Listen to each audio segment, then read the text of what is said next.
कुछ कर रहे हैं, लेकिन आपके हमारे यहाँ अन्य दलों के विचारकों के, सुधारकों के, नेताओं के प्रयास के बाद भी 100 में 3 ही बच्चा 12वीं क्लास पढ़ रहा है। तो अगर आप 12वीं पास नहीं करेंगे तो आपको आरक्षण का लाभ मिलेगा कैसे? बिल्कुल।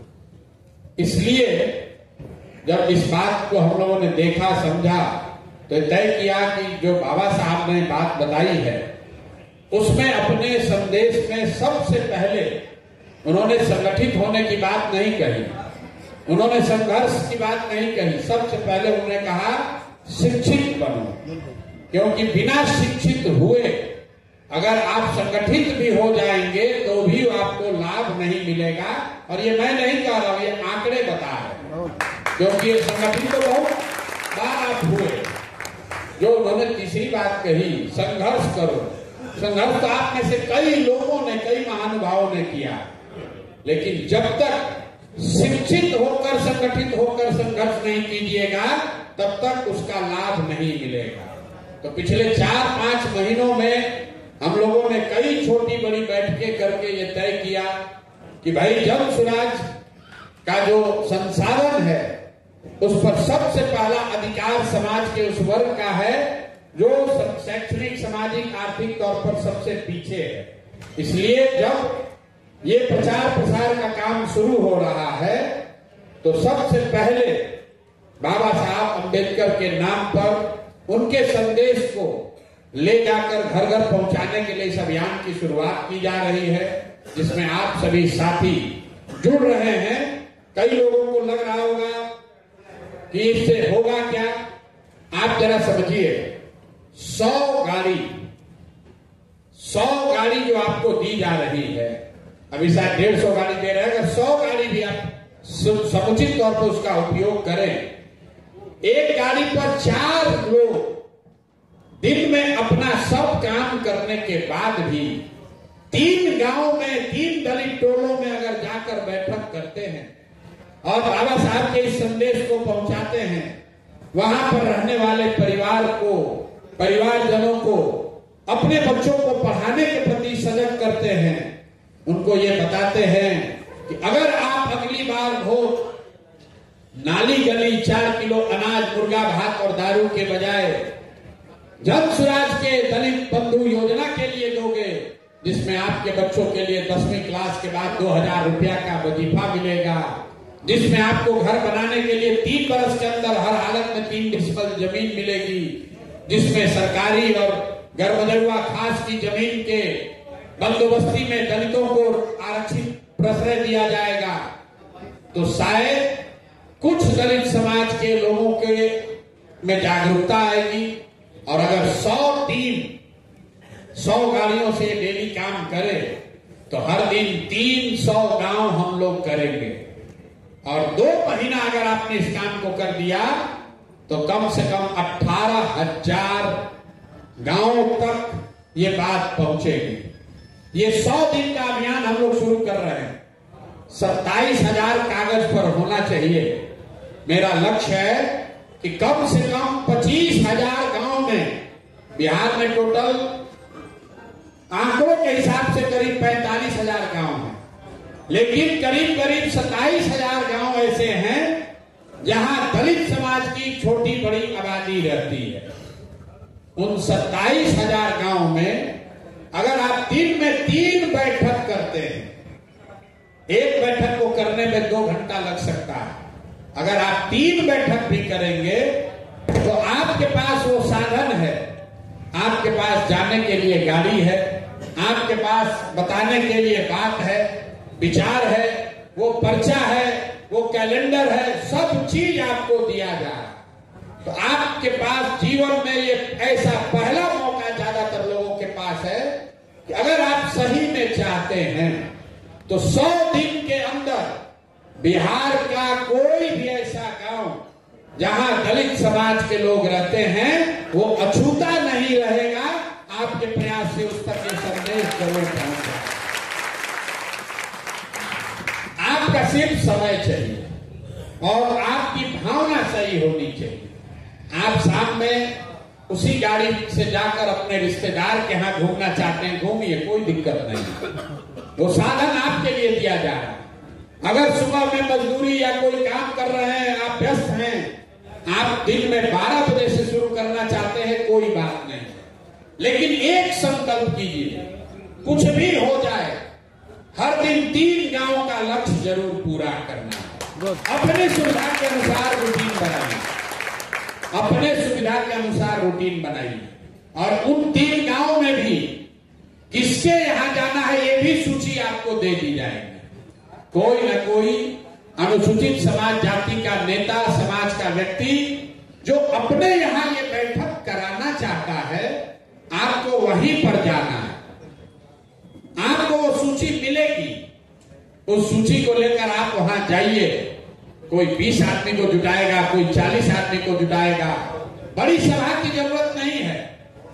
अगर हर बैठक में 20 आदमी भी अगर जुड़ता है, तो हम लोगों ने लक्ष्य क्या रखा है, हर गांव से 10 बच्चों को निकालना है, हर बैठक से 10 बच्चों को निकालना है, 10 ऐसे सक्रिय युवाओं को निकालना है जो इसी आश्रम में जैसे जैसे आप ढूंढते जाएंगे वो आए, यहां प्रशिक्षण पाए, और उनके जीवन में उनको, अगर वो पढ़े लिखे हैं, उनके पास मोबाइल है, तो उनको 2000, 5000, 10,000 रुपया के लिए जीवन में कभी मजदूरी नहीं करनी पड़ेगी। 5 दिन यहाँ का मुफ्त प्रशिक्षण ले, और वो 17वें दिन से उसको साधन व्यवस्था हो जाए। ये बात आपको जाके बतानी है। वो लड़के यहाँ आएंगे, उनको आने का खर्चा भी आने जाने का दिया जाएगा। वो आए यहाँ पर 3 दिन, 5 दिन यहाँ रहे, प्रशिक्षण पाए, और जो मोबाइल और इंटरनेट उसको आता है, मोबाइल अगर उसके पास है, और जो हम लोगों ने मिलकर तय किया 12वीं पास है, 15-20 साल से 35 साल की उम्र का है, मोबाइल की समझ है, 5 दिन जन सुराज के आपके प्रयास से, आपके इस संसाधन के उपयोग से उस बच्चे को जो प्रशिक्षण मिलेगा, आप हमसे लिख कर ले लीजिए। अगर जाने के बाद 2-4 घंटा भी दिन में वो काम करे, तो उसको जीवन में 2-4 हजार रुपया के लिए मजदूरी करने नहीं जाना पड़ेगा। वो पैसा जन सुराज उसकी व्यवस्था कर रहा है, उनको वो चीज, वो मार्ग सिखाया जा रहा है। आपको कुछ नहीं चाहिए, खाली मोबाइल चाहिए, और दिन में 4 घंटा काम करने की क्षमता चाहिए। आपको कहेगा ये कैसे होगा, ये कैसे होगा? आप लोग अभी कभी, कई लोग रेलवे में टिकट रिजर्वेशन आप कराए होंगे, रेलवे में टिकट आप कटाते हैं, वेटिंग लिस्ट रहता है, तो उस पर लिखा रहता है 121 नंबर पर फोन कीजिए तो पता चलेगा कि आपके रिजर्वेशन का स्थिति क्या है। आप रेलवे को फोन करते हैं तो कोई आदमी बताता है कि आपका वेटिंग लिस्ट जो 80 था वो घट के अब 45 हो गया। फिर फोन करते हैं 2 दिन के बाद, तो कोई आपको बताता है कि अब आपका RSE हो गया, बर्थ नंबर आपका 56 है। फिर ट्रेन को चढ़ने से पहले फोन करते हैं, पता चलता है आपका बर्थ कंफर्म हो गया। आप फोन कर रहे हैं, रेलवे की ओर से कोई फोन पर आपकी बात का जवाब दे रहा है। जो आदमी फोन पर आपका जवाब दे रहा है, उसके लिए रेलवे उसको पैसा देती है, जिसको हम लोग कहते हैं कॉल सेंटर। हजारों लोग वो खेती नहीं करते हैं, वो दुकान नहीं चलाते हैं, वो कपड़ा साड़ी नहीं बेचते हैं, वो सब्जी नहीं उगाते हैं, वो फोन पर जो बात पूछी जा रही है उसका जवाब देते हैं। तो जो हम लोग यहां सिखा रहे हैं कि आप अपने बच्चों को भेजिए और हम आप उसको फोन पर जवाब देना, बात करना सिखाएंगे, ताकि जिस कंपनी को भी डेटा कलेक्ट करना है वो बिजनेस आपको घर बैठे मिले। अपने घर में बैठ के 3 घंटा अगर आप फोन करते हैं, 20 को फोन कर लिए, डेली 20 फोन अगर आपने कर लिया तो 2,500-3 हजार रुपया महीना आपके घर बैठे आपके अकाउंट में आता रहेगा। तो जब अभी आप जा रहे हैं तो 2-3 को संकल्प लीजिए, बिहार सुधारेंगे, समाज सुधार देंगे, बाबा साहब के मूल्यों को स्थापित कर देंगे, वो सब बात तो है, ये तो नारा लगा रहे हैं आप वर्षों से, उससे बात नहीं बनेगी। धरातल पर आपको गाड़ी साधन मिला है, 3 गांव में डेली जरूर जाना है, अपने सुविधा के अनुसार जाना है।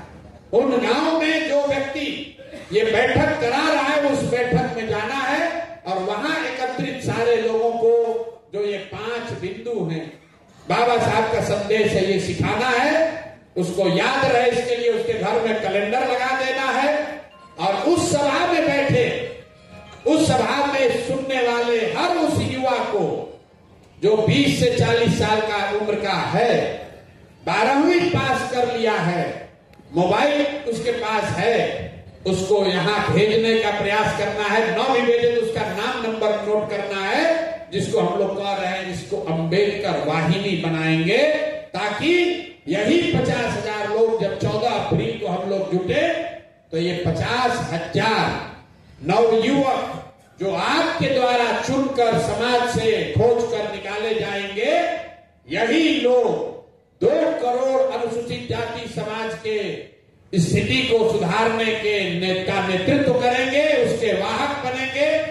बाबा साहब के सिद्धांत पर ही लोग वोट करें, इस बात की जिम्मेवारी लेंगे, इसीलिए उनका नाम अंबेडकर वाहिनी रखा गया। और जो अंबेडकर वाहिनी अगर चाहे तो जो मैंने आपको बताया, अगर वो चाहे तो अभी से लेकर अगले 3 महीना में कभी भी आकर साथ में ये डिजिटल का ट्रेनिंग प्रशिक्षण लेकर अपने लिए 2-4-5 हजार रुपया, 10 हजार रुपया कमाने की व्यवस्था भी कर लेगा। ये नई बात आपको बता रहे हैं, पिछली बार ये व्यवस्था नहीं थी, लेकिन अब ये व्यवस्था बन गई है। बच्चे आकर ये प्रशिक्षण ले रहे हैं, तो जब आप गांव में जा रहे हैं तो निश्चित तौर पर बच्चों को ये बताइए, उसका 2 फायदा है। एक तो जिसको आप वाहिनी बना रहे हैं उसके जीवन में कुछ आर्थिक सुधार हो, उसके लिए आप उसका माध्यम बनेगा।